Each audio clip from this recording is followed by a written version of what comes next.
Gilas Pilipinas bigman Kai Sotto at AJ Edu. Empresibo at tila may mensahe.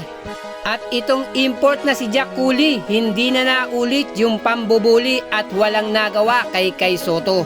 Kumusta po mga solid? As expected, hindi na po na-dominate ni Jack Cooley ang ating idol Kai Sotto. Kita naman yan sa dalawang laban nila. Bagamat talo ang Koshigaya Alpha, in numbers and figures, kitang-kita yung malaking kaibahan. Na nagawa na nga po ni Kai Sotto at na-anticipate niya yung karakas ng paglalaro nitong Jack Cooley na may pakonti-konting sundot na pananakit at gulang na may kasamang physicality. Na tila na overpower na ni Kai Sotto ang big man na ito na si Jack Cooley. Na kanya itong iniskoran harap-harapan. Na nagtala nga po ito ng double-double figures at performance kamatchup itong si Jack Cooley.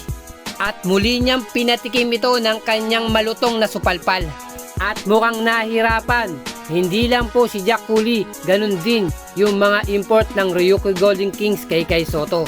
And for another topic for our content, para naman to sa ating dalawang Gilas bigman na si Kai Sotto at AJ Edu. Sa kanilang nakalipas na laro, umiskor nga itong dalawang bigman na ito ng double figures at meron pang kasamang mga rebounds at blocks. At mukhang healthy na si AJ Edu at komportable nang maglaro. At habang si Kai Sotto na-establish na muli yung kanyang identity na madali lang makakuha sa kanya ng mga double-double figures.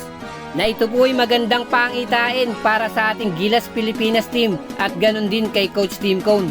Nalalalim dito yung kanyang bench at yung mga source ng kanyang points malawak at lahat posibleng mag-contribute. At hindi na magiging problema yung height, lalo pat New Zealand ang makakaharap natin para sa November window ng FIBA Asian Qualifier.